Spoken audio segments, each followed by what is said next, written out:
Now, this movie, I mean, what can be said about it? I love the trailer, but the movie was... No. Before we actually talk about the movie, let's talk about, I guess, what it represented. Because, this movie was released. It was a huge cultural phenomenon. Yes, it was. Like, huge. It was seen as, it was obviously a huge box office success. African-American, critical acclaim. Yeah, and yes, it was seen as, like, a a landmark in the film, in the world of, like, superheroes with, black leads. I mean, it looks like most everybody on this poster is black. I mean, you've got except for one. I think two actually, because you've got both of the Tolkien guys. Speaking of which, because Martin Freeman and Andy Serkis were both white and starred in adaptations of Tolkien. Yes. They were affectionately referred to on set as the Tolkien white guys. Oh, really? Yeah, kind of a phrase on the term Tolkien black guy. Yes. That's why they were on Lord of the Rings. Yeah, exactly. Yeah. Martin Freeman portrayed Bilbo and... Really? Yeah. Bilbo... You didn't know that? Is it the older guy? The Hobbit. He portrays Bilbo in The Hobbit. Yeah, the old one, Frodo's uncle. Yeah, Frodo's uncle. Yes. But the younger version portrayed in The Hobbit. Oh, in The Hobbit. I see. I didn't fucking realise. You didn't? No. Oh, wow. And yeah, obviously Andy Serkis portrays Gollum. Oh, yes, I know that. Cause I see the CGI. Splashes and splashes, precious. How does he do that? How does he do that? My voice is already really tired. I know. Man, I'm getting old. I used to be able to do that for like a lot longer. I know. Where's my water? Mm-hmm. 私の水はどこですか? Yes. Anyway, but yeah, there's a bit more to talk about this. There are stories about apparently this was like the most seen movie where it was where in majority black cities and towns. I've heard stories of people like going into going to screenings of the movie wearing old African garb, something called like I'm not going to try and say it because I have no idea if what I'm saying is correct. Yeah. Well, I'm pretty sure what I'm saying is correct, but I'm not sure if the words I'm using are right. I don't want to try and say the names of these African garbs and get them wrong. Yes. I'm pretty sure no one's going to accuse me of being racist if I do that, but I just don't want to make a fool of myself. Yeah. What else is there to say about it? It became the first superhero movie to be nominated for Best Picture of the Academy Awards. I love the trailer. The first official trailer. The song, the remix of two songs was amazing. Oh yeah, well, one thing that can be said about Black Panther, above every other Marvel movie is the score. Yes. I mean, the score is really distinctive. And those African drums, the African chanting. The speed. Yeah, you listen. The fight scene. The road race, yes. I'm just talking about the score. Yes. Like, you listen to a Black Panther score, you're not going to mistake it for, like, Guardians of the Galaxy or Doctor Strange. It's Black Panther. I got some news, but do you know James Gunn? Yeah. So he's actually the Kevin Feige of DC Studios. Of James Gunn there. He's James Gunn's now with DC, but Kevin Feige, but with Marvel Studios, but with James Gunn, yeah. I think I knew that. So let's see if he can actually steer the DC extended universe into a better direction. Yes. Because the DC extended universe put out maybe 2 good movies, three of you being generous. If I haven't seen Black Adam. That's right. I haven't seen Black Adam. Yes, I mean. Well, I thought you had. Also the post-credit scene. Oh, okay. Well, let's never mind that. Okay, so yeah. Anyway, we've talked about Black Panther 2018 as a cultural landmark. Yes. And that's all well and good, but Black Panther isn't just a cultural isn't just a cultural I guess artifact. It's also a movie, and movies though for all what you want to say about representation and significant and cultural significance, none of that actually makes a good movie. A movie can only be good in addition to that. It can't be good because of that. That having been said, what do you think of Black Panther as a movie? The movie. First time I saw it was actually quite good, but when I saw 5 times, or how I lost count, back in 2018, it was so boring. Okay. We'll never watch it again. Okay, now as except for this podcast, but I would. Now as for me, the first time I saw it, I was not impressed. I thought it was uninteresting, and I'm comfortable in saying that this is the Marvel Cinematic Universe's most... Didn't feel like it. Pardon? Didn't feel like it was a Marvel movie. Actually the second one. We'll put a pin in that. We'll get to that. We can talk about that in a moment. Yes. Okay, so anyway, as I was saying, I think this is Marvel. I thought the movie was boring, and I'm confident in saying that I think this is Marvel's most overrated film. Yeah. I do not think it's Best Picture worthy. Yeah. Not in the slightest. And I don't end up, since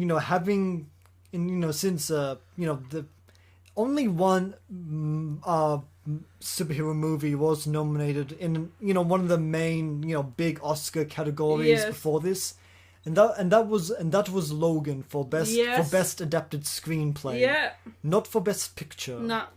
Which I'm not gonna say that Black Panther was given the nomination just because of its cultural significance, and the Academy didn't want to seem out of touch. Yeah. But I can't feel like this. It's I think it's suspicious to say the least. But once again, if you're black and this movie meant a lot to you, fair enough. Yes. No one should be able to take that away from you. Not even, especially not to white people. Yes, but you like the movie, you like the movie. You don't. Yeah, exactly. You don't need to defend that. Yes. Just if we're respecting your opinion, or we're respecting your feeling towards this movie, so yes. We're gonna demand that you respect our opinion about this movie, just as a movie. We're not gonna say that this. We're not gonna say this isn't a cultural landmark, because it pretty much is. There's no meaningful way to debate that. It's our opinions. If you don't like it, you can just leave YouTube. You can just leave our YouTube then. Okay, no. I'm saying if people don't like it. No, even though I'm not a fan of this movie, it's not my least favorite Marvel movie. Yeah. I don't even I might actually like it more than a Black Widow. Maybe. Black Widow was a fucking joke because of Disney. I'll blame them for that. I'm not gonna no. I don't know. Before Disney bought and also bought Marvel, everyone wanted a Black Widow movie. Really, everyone was demanding for it, but they kept saying no, until Captain Marvel made $1 billion. They decided to have Black Widow movie, and then COVID hit, reshoots, pushbacks, and delays. That was not working 9 years. I really wish we got a Black Widow movie back in 2013. Yes, that was amazing. Yeah, that's really what they should have done. And it should have been a small scale spy thriller. It shouldn't have been something that cost $200 million. Yeah, no, I hate the Trick Master. Trick Master was meant to be a fucking male in the comics, and then change genders. This is all. I don't want into it. I mean, they did the same thing with Ghost in, I know. In Ant-Man and the Wasp. I know, that's another reason. But that turned out good. Yeah, it did. Yeah, like a Ghost I think is one of Marvel's most underrated villains. But I don't like Trick Master in this. She was okay, that's fair enough. boring. She was like the Trick Master, like a guy. The guy at Trick Master is more better than this female. Yeah, I will admit that the Trickmaster, from what I remember, I don't remember Black Widow very well because the movie is not that great, honestly. But it did. I can't remember Trickmaster being just like an empty vessel and just not really having her own character or personality. Yes. Because I kind of she was boring. She was like because they really made fucking what's his name. Ray Winstone's character like the main villain, and they kind of they're fucking stupid. And they're obviously modeling him visually after Harvey Weinstein because but that might have been to the movies. Yes, and plus Trickmaster, the female actor of Trickmaster, should be back in Thunderbolts. Well, maybe she'll make a better impression there. Oh no! So let's talk about a little bit more about Black Panther and. I think we're gonna do that, as we go over the plot. Yes. So I'm gonna open up Black Panther's synopsis. I think I'm gonna do that on its IMDb page. Yeah, that's the most popular page, anyways. Yeah, that's probably going to be its most detailed. Yes. Revolution. Let's take a look.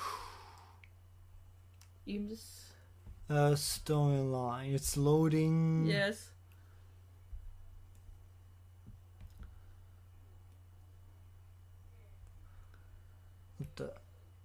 Still loading. Yes. Still loading. Please hurry up.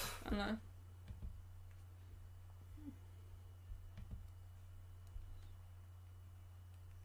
I guess I could read it on my phone, but I'm too lazy. Yeah, I know. I want to read it off my laptop. Yeah, I know. No, this is taking too long. I'm gonna open up my phone. So just give me a moment, suckers. Yes.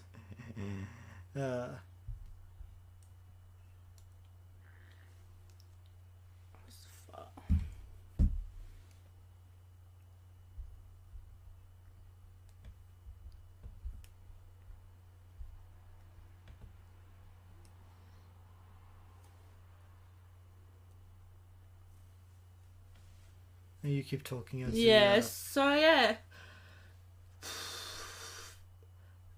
it's really good. I like this. It was a good movie I first watched it. Then again, then everyone was fighting me to watch it. I was like, sure. I was getting boring for me. Yay! Didn't really like the first one, but I did love the trailer though of the music. Simple Staples, some of that. I think it's worth mentioning that even though this isn't my favorite Marvel film, this is probably the one I've revisited the most over the years because it came out in 2018, and I've probably seen it on average once a year since it came out. Yeah. Pretty much because I keep trying to I really want to understand what people love about this movie, and it just I know. I feel the culture move Africans. I don't know. I mean, not Africans. Probably not every black person loves this movie. No, but I'm saying I know, but it could look for the young kids, African. Well, yeah, young kids, inspire them. Yeah, that is true. But there has to be something beyond that.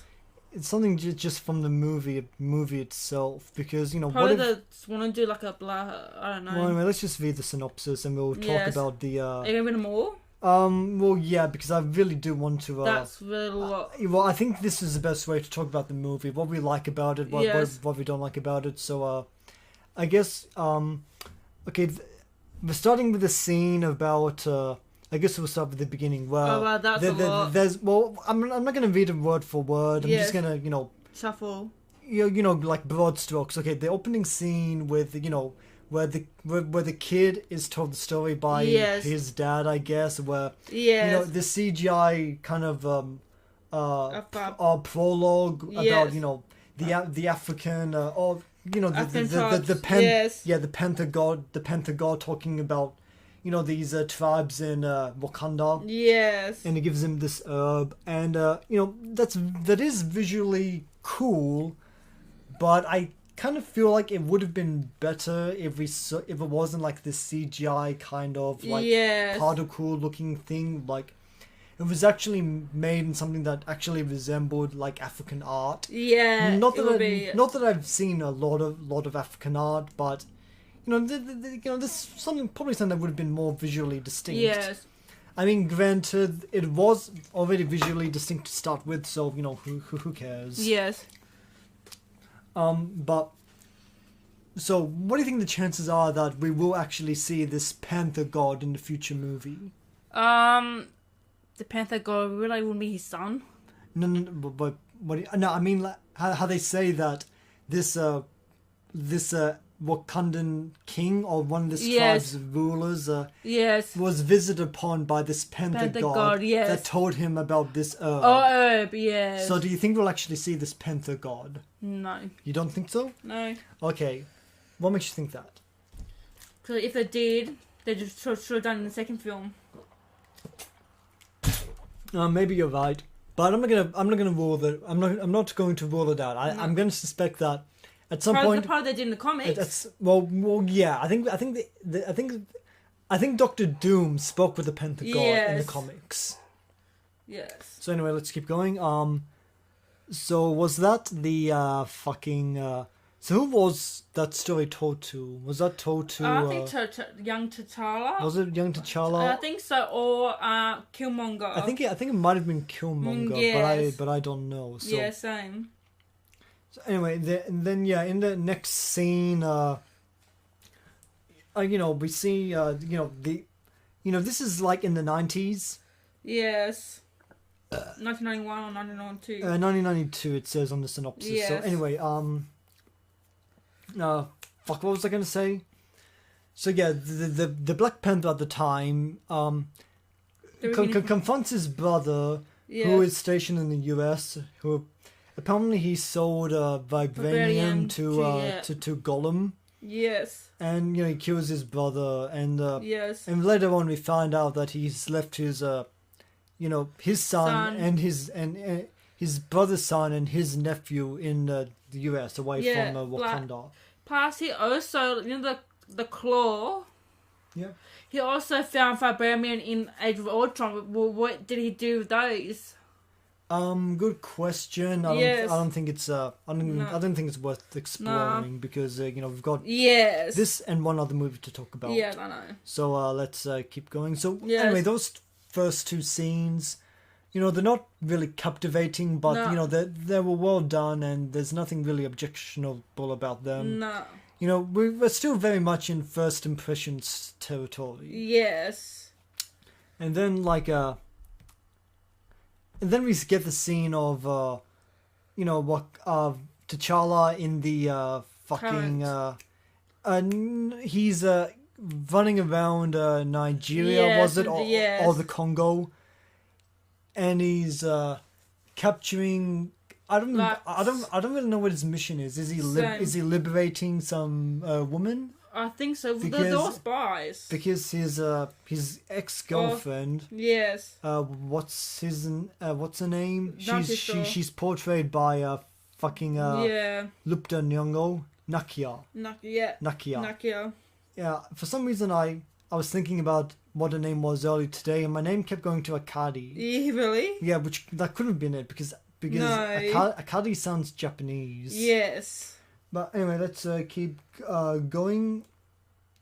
I think I told sorry. I guess it's one thing about that scene that doesn't really work for me is because I don't really. I don't know what what the point of that mission was. I'll be quick. Okay, well I'll go. Is it okay if I go without you? Yeah. Okay, well. Okay, it's just you and me, everyone. So Let's see, what else have we got here? Okay, at his kingship ceremony, we see him. He's challenged by Mabaku of the fifth tribe, and even though there's some iffy CGI in this scene, that's not really that doesn't ruin them. It doesn't ruin the scene. The scene itself is actually alright, and the revelation that Chadwick Boseman was actually suffering from cancer at this stage. The fact that that's not very apparent in that scene is actually pretty impressive. It says a lot about him.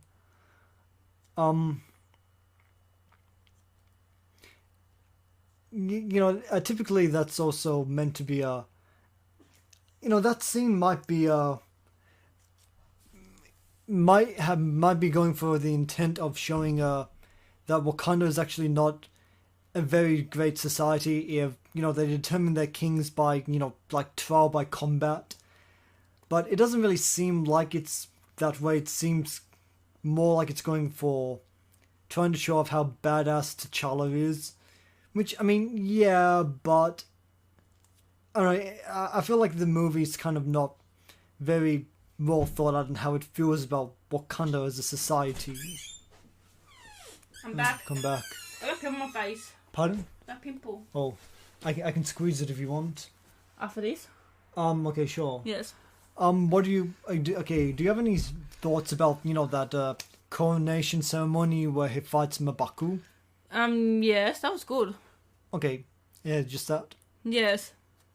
Okay, in the next scene we have, London. Where, But it is sad that I didn't do it in the second one.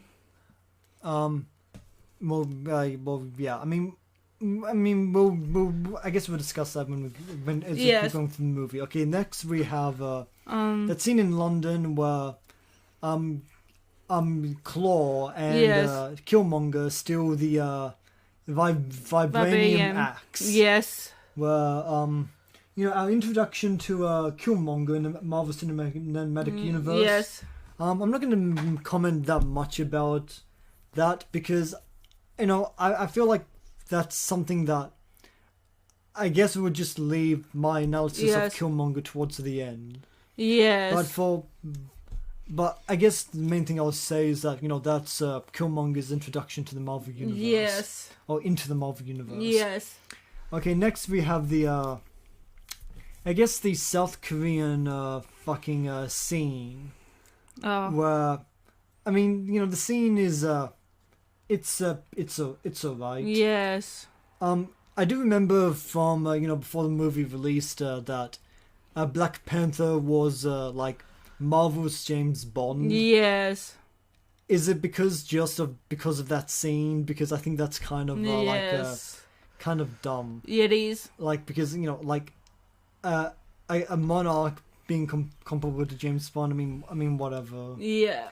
It does have a cool scene that looks like it's filmed in one shot where everybody's, focused on 4 different characters, fighting and shit. Yes. It does. And also we have Stan Lee's cameo in that. Yeah, no, I missed that, his cameos. Yeah, I mean, his last cameo was in Endgame. Yes, it was. Yeah. The first one after his death was Spider-Man Far From Home. Into the Spider-Verse. What? That was his first cameo after his death. Yeah, and first cameo. Isn't it like his first cameo? But he wasn't in Spider-Man Far From Home because then they put him in. He was not Spider-Man Far From Home. Spider-Man Into the Spider-Verse. Yeah. The animated one. The one with the fucking Miles Morales. Oh, the game! No, not the game. He was in the game. Spider-Man Into the Spider-Verse. Oh, yeah, he passed yes. Yeah, the animated movie. Yes, plus he was in the Teen Titans of the movie as well. He was like, I'm in a DC movie. Yeah, I mean, yeah. That was funny. I haven't seen Teen Titans Go yet. The movie. Well, yeah, I haven't seen. But he was last. He was in the Spider-Man 2018 the game as well. Okay, well, I haven't played that game yet. Yeah, it was amazing. Okay, I guess we'll go forward because in that scene they apprehend a Claw, and during his questioning, Killmonger breaks him out. Yeah. And Bilbo Baggins, whom T'Challa met in South Korea because he was also looking for Claw, gets injured. Yes.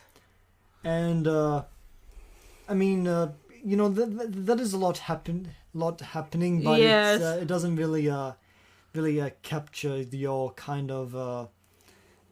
Let's keep going. Yes.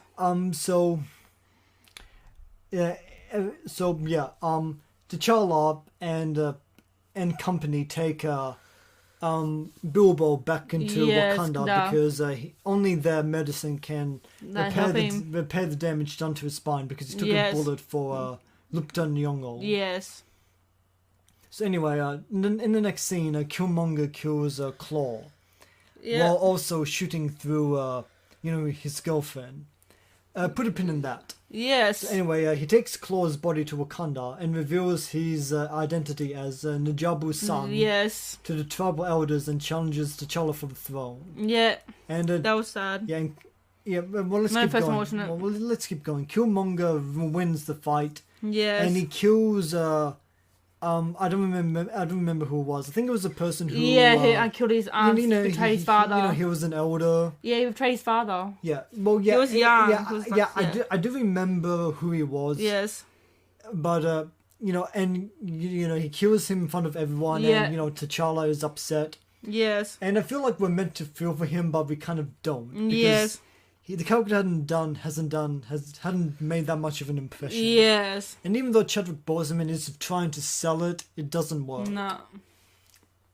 I would say that even though Chadwick Boseman was suffering from cancer at that time, the fact that it wasn't very apparent is actually a testament to how tough he was. Yeah, I know. He looked like he was in pretty good shape. Yeah, he was. Yeah. I didn't expect it was like until there's an article about it. Yeah, so let's keep going. Yes.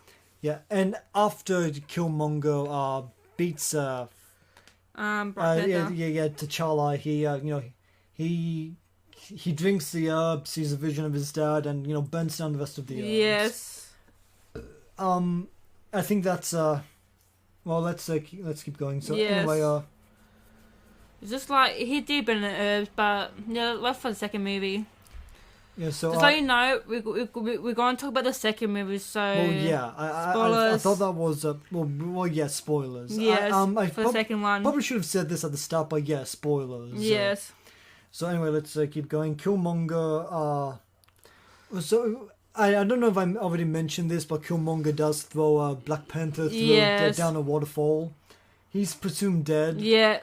But his sister, his mother, his ex-lover, and Bilbo go to M'Baku to try and convince him, please be the next Black Panther, because Killmonger he's going to go insane. He's going to try and destroy the world and make Wakanda like a powerful empire that takes over the world, and that's not our way. No. But M'Baku's like, we actually found your brother. Yes. And they give his brother the herb, and talk to his father again. Yeah, and in the meantime, Black Panther has become disillusioned with his image of Wakanda. Yes.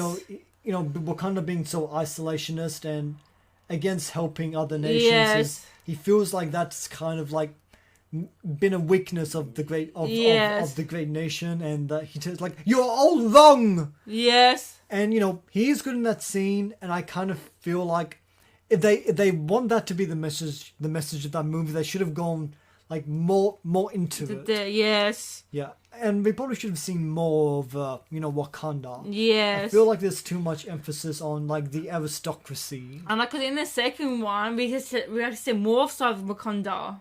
Yeah. Well, we'll put a pin in that, because, Yes. that's going to be its own subject. Yes. So anyway, yeah, at the end, there is a battle where, Martin Freeman, he flies a Wakandan plane to destroy all the other planes that are going to carry out Wakanda weapons. Yes. There's going to be you have Wakanda's guards and the M'Baku's guards fighting each other, and you've got Killmonger versus Black Panther. Black Panther. Killmonger portrayed by fucking Michael B. Jordan. Yeah, and Yes, it's like it was like it was a good. It was like the CGI was it was good, like action. I mean, the CGI rhinos were kind of bad at some point. Yes, but when we were watching it, like again, it was like 4 years old anyway. Yeah, anyway, so let's keep going. Yes. So anyway, Black Panther, beats fucking Killmonger. Yes. And he begs for death. Yeah, Killmonger. Yeah, but he shows him the fucking sunset because he said because Killmonger's dad said it was the most beautiful. Yes. And even though they do have the technology to kill Killmonger, Killmonger pretty much kills himself because he doesn't want to. I mean, I guess we may as well like quote him like, "Why, so he can be prisoner? Yeah. No, bury me at sea. Yes. Just like how my ancestors jumped over the ship because they knew death was better than bondage." Yes. And I feel like that scene should have been rewritten. They should have done something. I feel like the scene could have been rewritten and maintain the same message because as it is a little. It's just kind of cringy. Yeah, and like Michael B. Jordan regrets like he was killing his character. She should have begged to survive. Should have begged the writers or something. So anyway, let's just wrap this up because T'Challa he announces that he's going to declare what Wakanda can do to the United Nations. Yes. And that's Black Panther. Yeah. So what works about this movie? Okay, sometimes the CGI is pretty. Yes. None of the actors I think are poorly cast. Nah. Even though I don't think the characters are the characters are written the best. Yes. All the time. The music is definitely probably the best thing about the movie. Yes, it is. So it was like okay, I guess we might as well get to what doesn't work about it. Yes, it was fucking boring. I mean, yeah, I do think it's boring. Okay, I guess I might as well talk about one of my main problems with this movie is I've been thinking about this for a long time because I'm actually been considering. I think I might actually do a video about this on my main channel. Yes. But okay, I don't think Killmonger works. I've seen that one. Yeah. I've seen a lot of people say that Killmonger is one of Marvel's best villains. They could have done something else. Okay, well, Killmonger. Michael B. Jordan is a great actor. Yes, he was. Probably one of the best of his generation. Yes. But if you think Killmonger is anywhere near as good as say Loki, yes, you are out of your goddamn mind. But in the comics, Killmonger was much brutal than MCU because they have to change things up. Well, yeah. I mean that happens with with adaptations. So, but anyway, let's keep going. So I guess. Okay, what? Okay. Yeah, tell me Wizard of Oz. Okay, I guess I'm just gonna. Okay, I guess the short of it, I don't think Killmonger actually gives a shit about black people. No. I mean, yeah, he says all this rhetoric, but it comes across as just hot air because Yes. you know he Well, it was one of the he phone. shoots through his girlfriend to get to Claw. Yeah. You know, I mean him killing his that old guy during the battle. Yes, That's understandable Yes. because he killed his yeah. brother, but the way he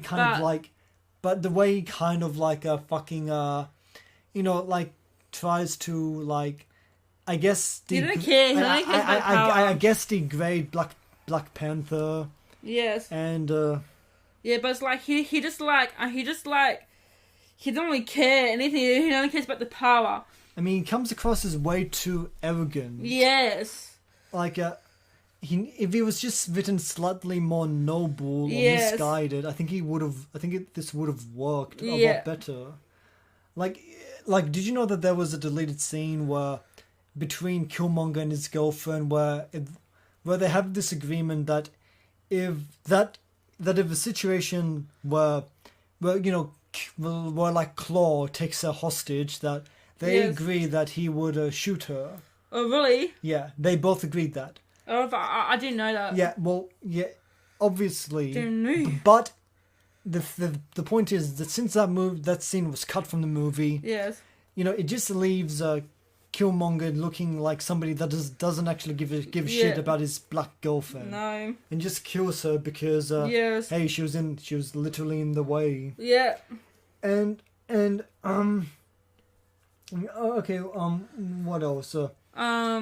Okay, and also it's that scene where he says that, my ancestors that jumped from the ship. Okay, that comes across as cringy because because his ancestors, if they had jumped off the ship, he would not be alive because they are his ancestors. Yeah, exactly. And it should have been something like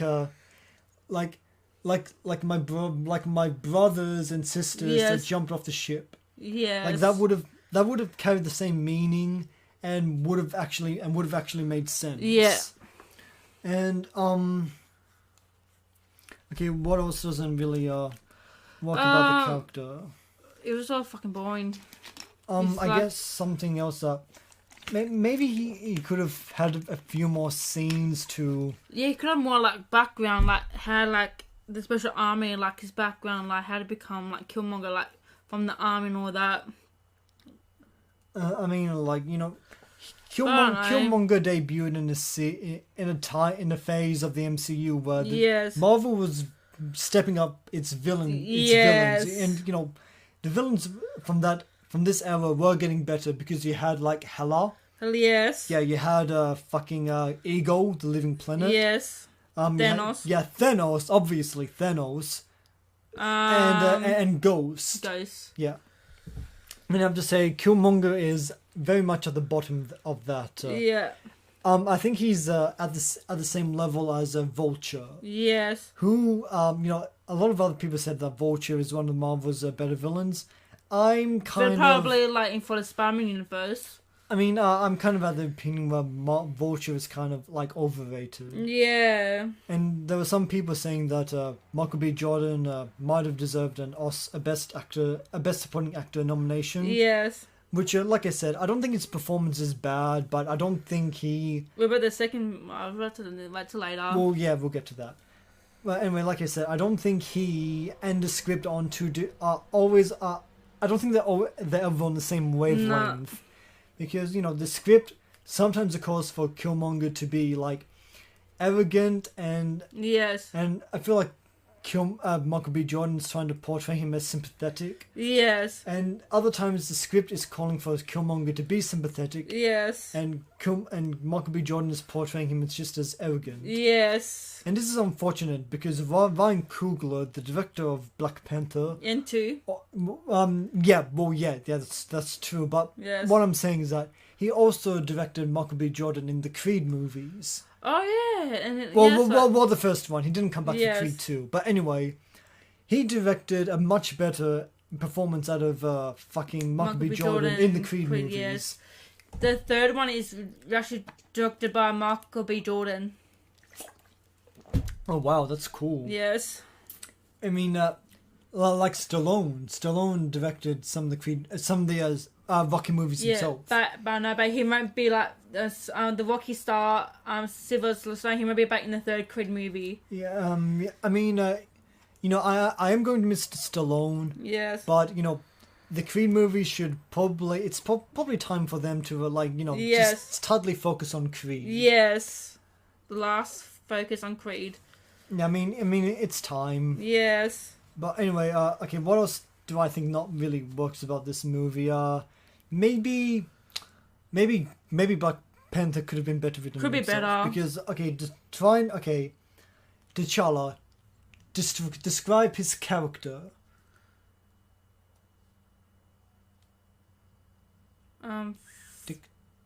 He's just weak. I mean, I wouldn't say Not weak, but like half. I mean, okay, here's what I would describe him. Yeah. I'll describe him as noble. Noble. You have to noble is pretty evident. Conflicted, I think, is fair to say, and I think that's kind of it. Yes. Like he's not okay. Mark Chadwick Boseman, say what you want about his performance.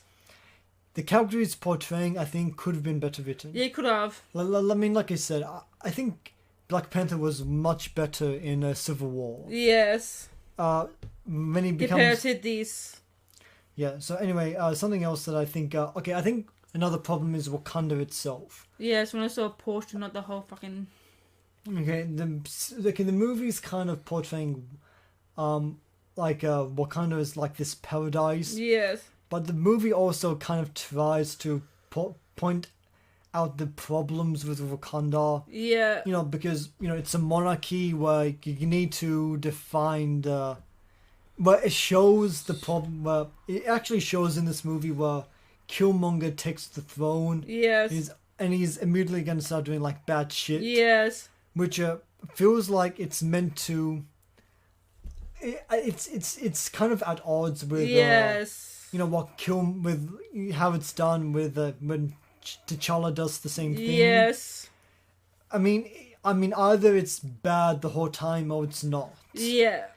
And you have like Killmonger and Killmonger. No. I keep saying Killmonger. I mean Black Panther. Yes. Where he has this conversation with Daniel Kaluuya's character, where he says Wakanda should be doing more to help the world. Yes. And you have and Daniel Kaluuya says, you let these refugees in. You let their problems in as well. Yes. Which is that's only one scene, and it's not really it's not really an issue again until like the UN scene at the end. Yeah. So I mean, but they might show the Vibranium anyway, so. Because everyone all the gunners want the vibrating it anyway and they don't want to use it as weapons. I mean, if we're going to talk about that, I think we might as well start the next subject. Yeah.